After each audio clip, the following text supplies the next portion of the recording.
Welcome back all of you. स्वागत आहे तुमचं आपल्या युट्यूब चॅनलमध्ये.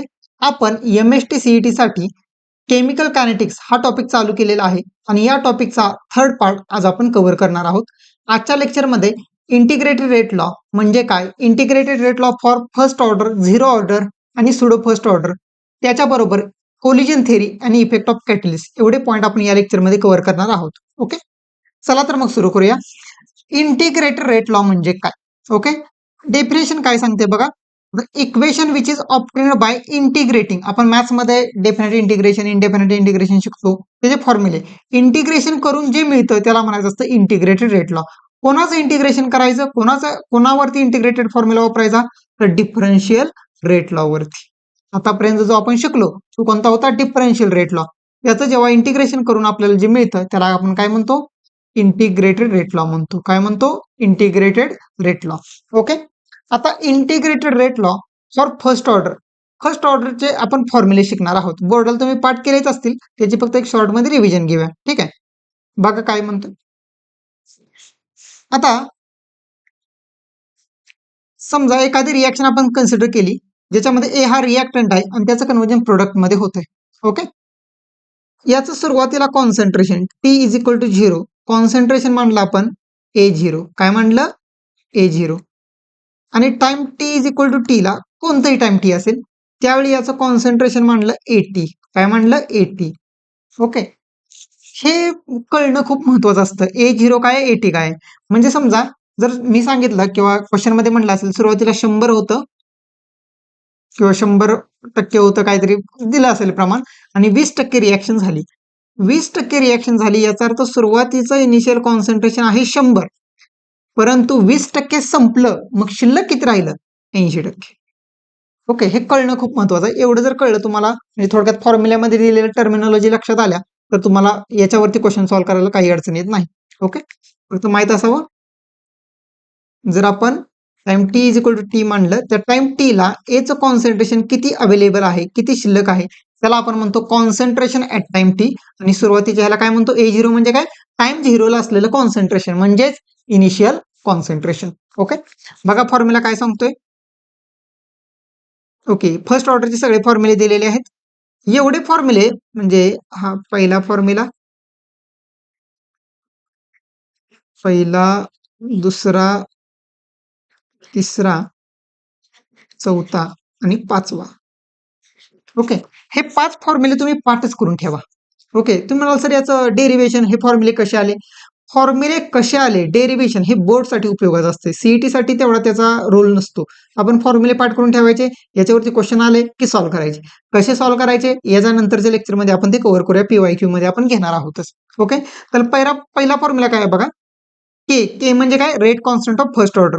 के is equal to 1/T ln म्हणजे log with base e, initial concentration आपण concentration at time T.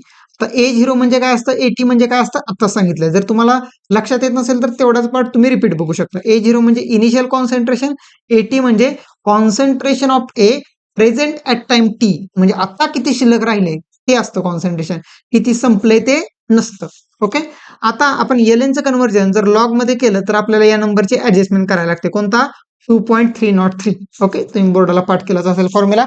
K is equal to 2.303 upon t log with base 10 A0 upon 80. आपण log table जेव्हा वापरतो तेव्हा हाच फॉर्म्युला वापरावा लागतो, कारण आपला लॉग टेबल डिझाईन करताना विथ बेस 10 ऍडजस्ट केलेला असतो. ओके, आता प्रेशरच्या पुस्तकात एक डेरिव्हेशन आहे बघा, अतिशय सुंदर डेरिव्हेशन आहे की pressure A gives B plus C. Okay, आणि त्याचं वेगवेगळं प्रेशर दिलेलं आहे. प्रेशरचा हाच फॉर्म्युला पाठ करायचा.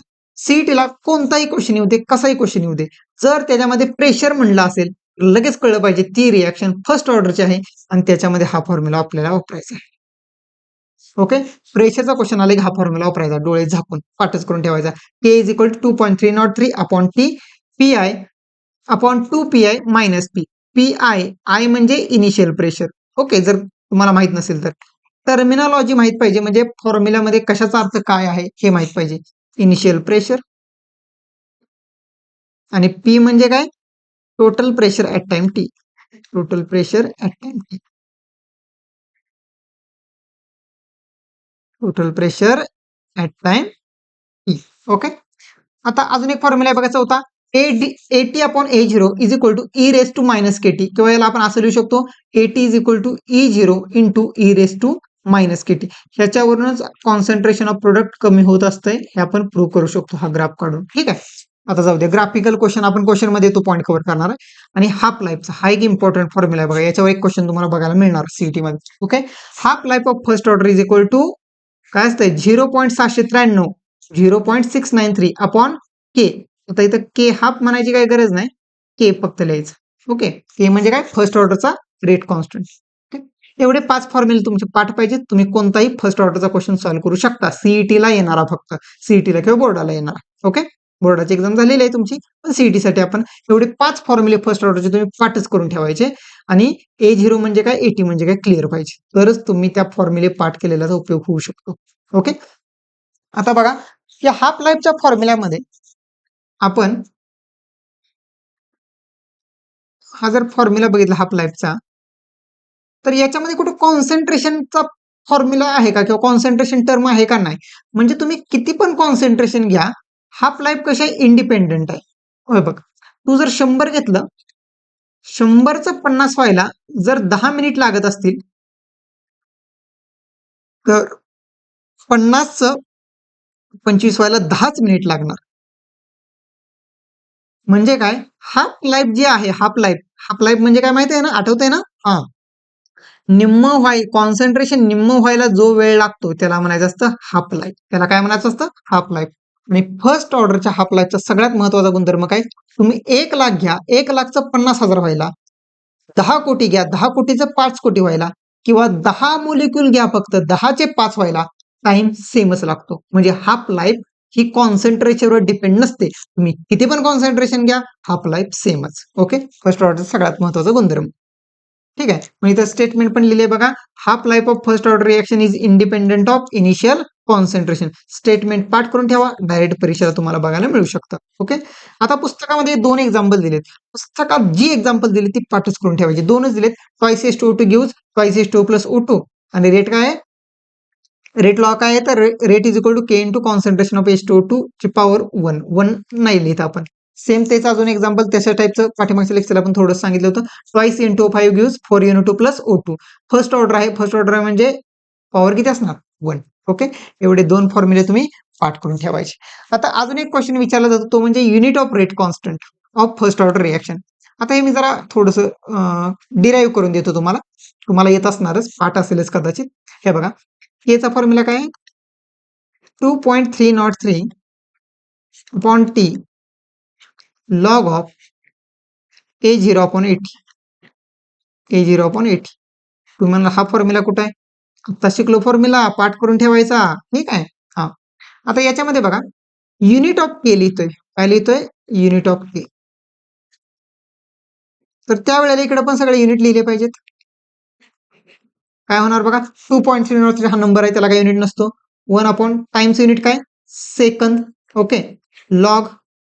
आता सहसा लक्षात ठेवा, आपल्या केमिस्ट्रीमध्ये लॉगची जी टर्म असते की नाही त्याचं युनिट आपोआपच कॅन्सल झालेलं असतं. ओके, इथं बघा ह्याचं कॉन्सन्ट्रेशन काय असणार, मोलॅरिटी. खाली एटीचं पण युनिट काय, मोलॅरिटी. मोलॅरिटी काय होणार, कॅन्सल. म्हणजे युनिट ऑफ के काय राहणार, खालचं सेकंद वर गेलं, per second. Unit of K for first order reaction काय असतं, per second, per time, per hour, per second, per days. Okay, per year. तसंच आपलं याचा युनिट सेकंद असतं, त्यामुळे पर सेकंद मध्ये असते. म्हणजे जर क्वेश्चन मध्ये केचं युनिट पर सेकंद म्हणलं असेल, लगेच ओळखायचं की ती रिएक्शन कोणती ऑर्डर आहे, फर्स्ट ऑर्डरची रिएक्शन. कोणत्या ऑर्डरची रिएक्शन आहे, फर्स्ट ऑर्डर रिएक्शन. म्हणजे तुम्हाला क्वेश्चन मध्ये युनिट वरून ओळखता आलं पाहिजे, जेणेकरून आपल्याला कमीत कमी वेळेत कोणता फॉर्म्युला वापरायचा लक्षात येतं आणि आपण ते सॉल्व्ह करतो. त्यासाठी हे वरचे जे 5 फॉर्म्युले दिले ते तुमचे पाठच पाहिजेत. ओके, हे फॉर्म्युले पाठ आहेत, हे 2 एक्झाम्पल पाठ आहेत, आणि केचं युनिट काढू शकता, पण पाठ करून ठेवायचं, पर सेकंद आहे. मोलॅरिटी हे बघा, याचं युनिट एकमेकांना कॅन्सल होणार. टीचं असते सेकंद, वर गेलं पर सेकंद. लक्षात. ओके, फर्स्ट ऑर्डरचे फॉर्म्युले पाठ करायचे, डेरिव्हेशन मध्ये अडकून पडायचं नाही, डेरिव्हेशन आता करायचे नाहीत. ओके, पुढचा पॉईंट बघा,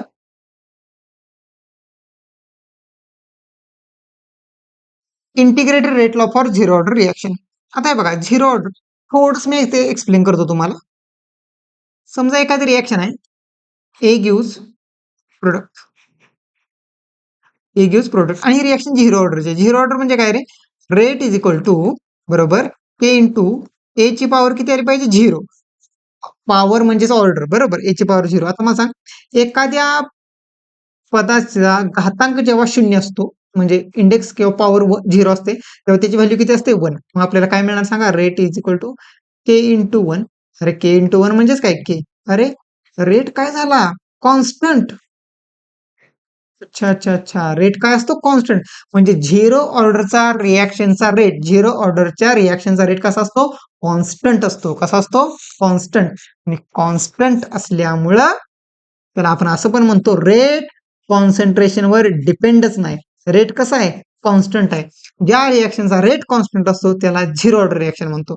बघा डेफिनेशन काय म्हटलं, reaction in which rate of reaction does not depend upon concentration of any reactant is called zero order reaction. Rate concentration वर डिपेंडच नसतो कोणाच्याच, रेट असतो कॉन्स्टंट. ओके, आता एक्सप्लेनेशन बघा. Consider photochemical reaction between H2 आणि Cl2. Okay, आता एक example आपण देऊ शकतो. समजा इथं कोणतं तरी एक मेटल आहे झिरो ऑर्डरचे. ओके, झिरो ऑर्डर रिएक्शन ओळखण्याची पाठ करायची गरज नाही परत झिरो ऑर्डरची. ज्या ज्या रिएक्शन मेटल कॅटलायझर असतात आणि सगळे रिएक्टंट गॅस असतात. सगळे रिएक्टंट कसे पाहिजेत, गॅस. आणि कोणता तरी मेटल मेन्शन केलेला असला पाहिजे. मेटलच्या सरफेसला सगळ्या रिएक्शन होत असते, त्याला काय म्हणतो आपण, झिरो ऑर्डर रिएक्शन. तर कसं असतं बघा, ह्याचं एक्सप्लेनेशन आपण देऊ शकतो. समजा हा मेटलचा ब्लॉक आहे असा, हा H2 गॅस आहे, हा Cl2 गॅस आहे. इथं सरफेसला येणार आहेत आणि रिॲक्शन करणार आहेत. ठीक आहे. आता कसं होतं, थोड्या वेळानंतर हा सगळा सरफेस काय होतो, सॅच्युरेट होतो. सगळा सरफेस काय होतो, सॅच्युरेट होतो. डिटेलमध्ये मी सांगत नाही, सीईटीचे लेक्चर आहेत त्याच पद्धतीने घेतो. फक्त माहित असू द्या, तुम्हाला कन्सेप्ट क्लिअर होईल. H2 आणि Cl2 जेव्हा भरपूर प्रमाणात येतील तेव्हा सगळा सरफेस सॅच्युरेट होणार. मग जर नवीन H2 आणि नवीन Cl2 आला तर त्यांना रिॲक्शन करायला सरफेसला जागा असणार आहे का, नसणार आहे. आणि सरफेसला ऑलरेडी H2 आणि Cl2 नी जागा भरलेली आहे सगळी, लक्षात. आणि ही जी रिॲक्शन आहे ना, म्हणजे कसं होत असतंय, सरफेसला इथं H2 येतो, सरफेसला इथं Cl2 येतो आणि मग या दोघांची रिॲक्शन होते आणि यांच्यापासून काय बनत असतो, HCl बनत असतो. ओके, असं समजूया. तर एक्झॅक्ट डिपिक्शन करत नाहीये मी त्या रिॲक्शनचं, ते आपण इयत्ता 11 मध्ये सरफेस केमिस्ट्री या ऍडझॉर्प्शन आणि कोलाइड या टॉपिक मध्ये शिकलेलो आहे.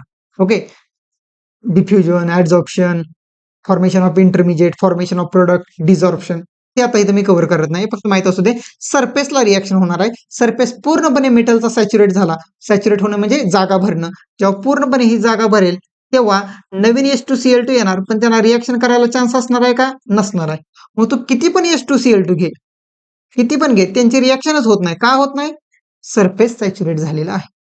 म्हणजे कॉन्सन्ट्रेशन तू कितीही घे, तुला HCl मिळायचा तेवढाच मिळणार आहे. सरफेसला ऑलरेडी बसले तेच रिॲक्शन करणार.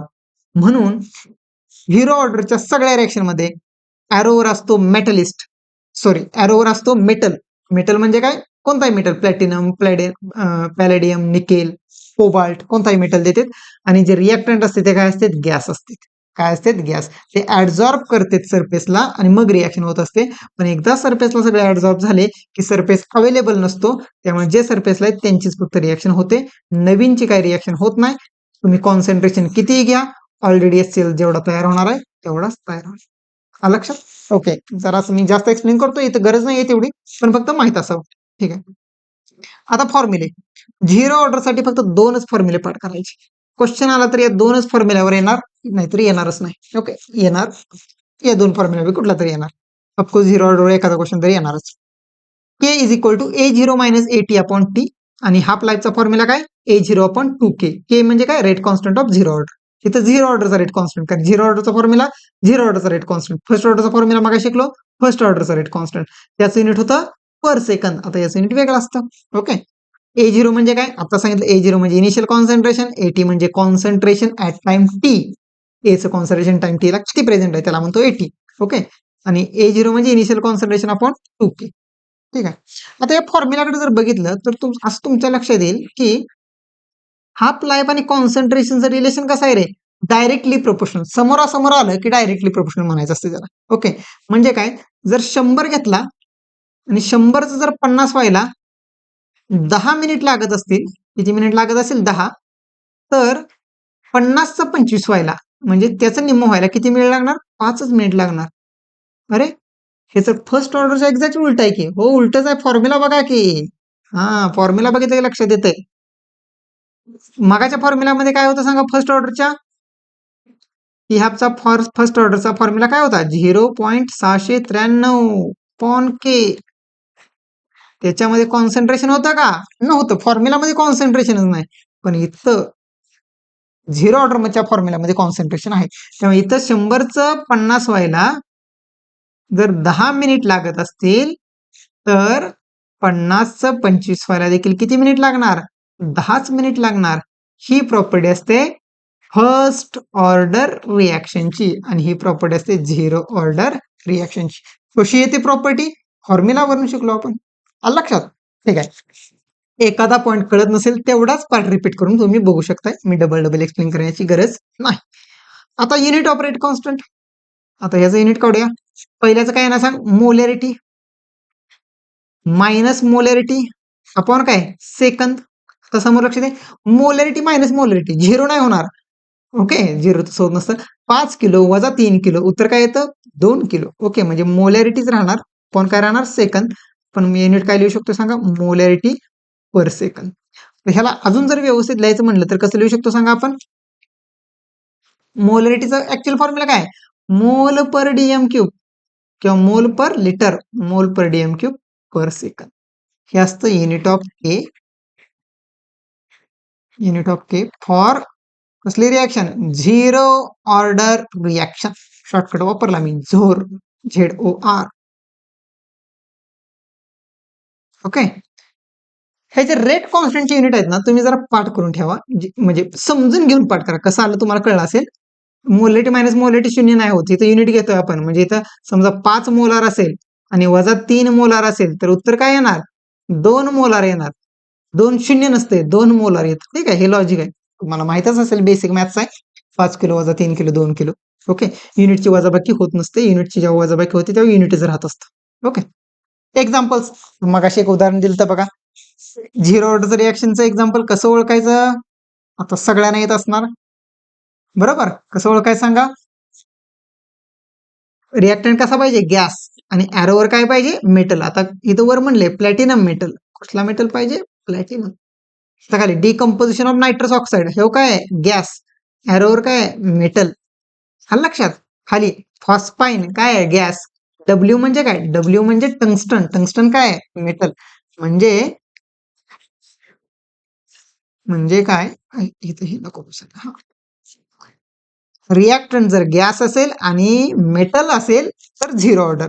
रिॲक्टंट जर गॅस असेल मेटल असेल झिरो ऑर्डर. रिॲक्टंट जर गॅस असेल मेटल असेल तर झिरो ऑर्डर. का?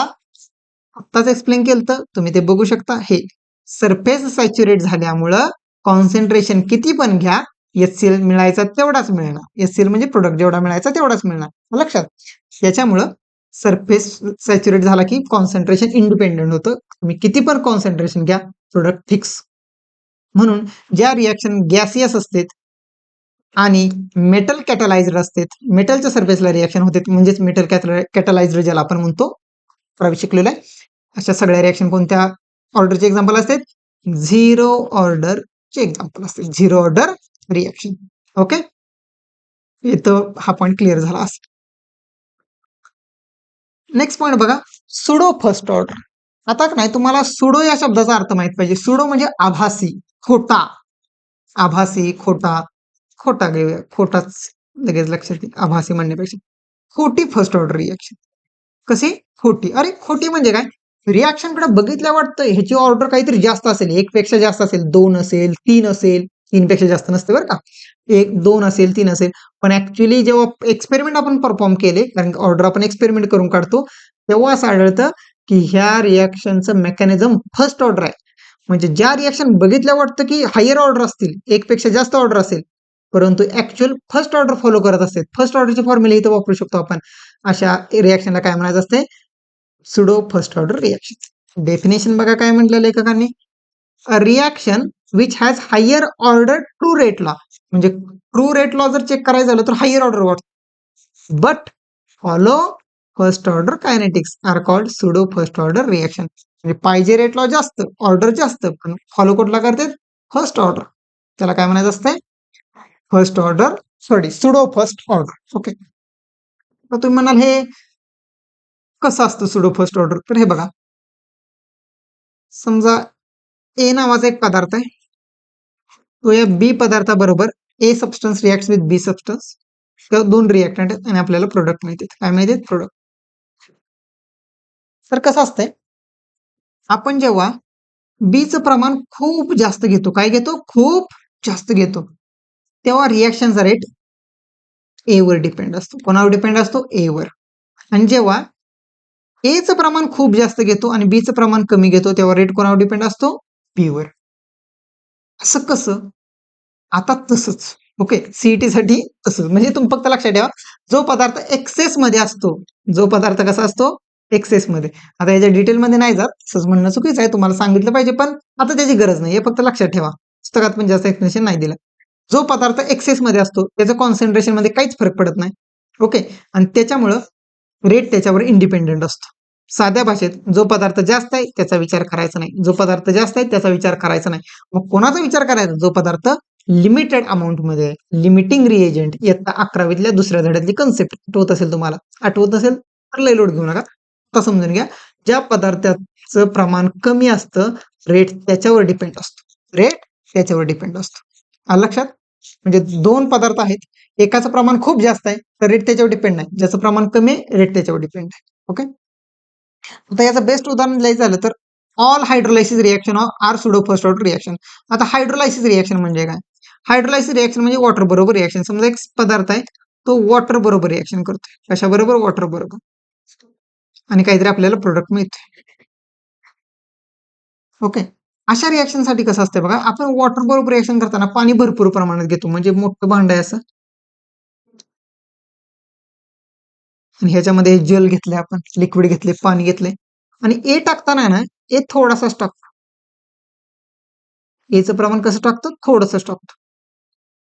आता मला सांगा, एक एवढा एवढासाच, आणि पाण्याचं प्रमाण काही जास्त. अरे म्हणजे पाणी खूप जास्त प्रमाणात आहे, मग रेट कोणावर डिपेंड असणार? रेट ए वर डिपेंड असणार. आलं लक्षात? त्यामुळे याचा रेट लॉ लिहायचा झाला तर कसा लिहितो आपण? Rate is equal to K into concentration of A. आणि पाणी कुठं? पाणी गेलं पाण्यातच. ओके. म्हणजे पाणी जास्त असतं, त्यामुळे आपण त्याला कॉन्सन्ट्रेशन टर्म मध्ये कन्सिडर करत नाही, कारण की ते इतकं जास्त आहे की त्याच्यामध्ये काहीच फरक पडत नाही. ओके. असं एक अझम्पशन असतं. इथं लिहिले पण बघा note. all hydrolysis reaction are pseudo first order reaction because in such reactions water is in excess amount. कोण जास्त असतंय? वॉटर जास्त असतंय.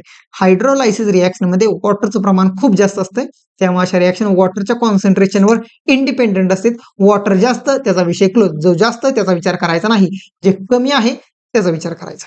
ओके. एक्झाम्पल देतो बघा, पुस्तकातलंच आहे. Hydrolysis of sugar. शुगरचा फॉर्म्युला, शुगर म्हणजे घरातली साखर. ओके. केन शुगर, उसापासून मिळणारी साखर.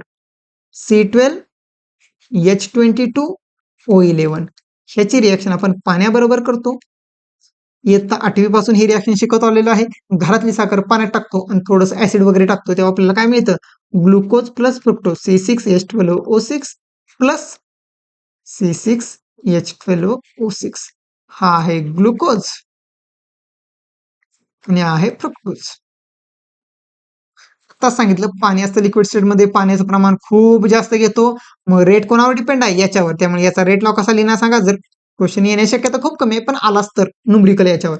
Rate is equal to K into concentration of sugar C12H22O11, आणि याची पॉवर किती असते? 1 असते. 1 आपण लिहित नाही. ओके. सेम असं खालचं एक्झाम्पल बघा, हायड्रोलायसिस ऑफ इस्टर. पुस्तकात एक्झाम्पल मिथाइल ऍसिटेट दिलेला आहे. नोमेनक्लेचर तुम्हाला येत असेल कन्सिडर करतो. मिथाइल ऍसिटेटचा फॉर्म्युला असतो CH3COOCH3. याचं नाव असतं मिथाइल ऍसिटेट. याची आपण पाण्याबरोबर रिएक्शन करणार, जल बरोबर ऍक्वा. आपल्याला काय मिळतंय? Carboxylic acid, acetic acid plus methanol. 11वी पासून ही रिएक्शन बऱ्याच वेळा आपण बघितली असेल, तुम्हाला आठवतच असेल. आठवत नसेल तर लय लोड घेऊ नका. ओके. लोड घेऊ नका, ह्या टॉपिकसाठी लोड घेऊ नका, ऑर्गॅनिक साठी तुम्हाला आठवलंच पाहिजे.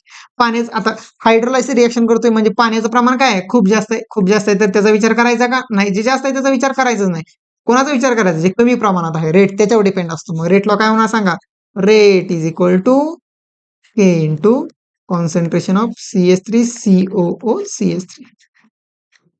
लक्षात, ज्याचं प्रमाण जास्त रेट त्याच्यावर इंडिपेंडेंट असतो, ज्याचं प्रमाण कमी एकाचं जास्त त्याला सोडायचं, दुसऱ्याचा रेट लावायचं. लक्षात, इतकी सोपी कन्सेप्ट आहे. आता त्याला का सोडायचं वगैरे ते त्यात अडकून पडू नका जास्त, कारण कळते सीईटी साठी एवढं फक्त लक्षात ठेवा, सुडो फर्स्ट ऑर्डर रिएक्शन म्हणजे ऑर्डर जास्त पाहिजे पण ऑर्डर एकच असते, आणि ऑर्डर कोणावर डिपेंड असते, ज्याचं प्रमाण कमी असतं. आणि ह्याचं एक्झाम्पल कुठलं असतं, ऑल हायड्रोलायसिस रिएक्शन.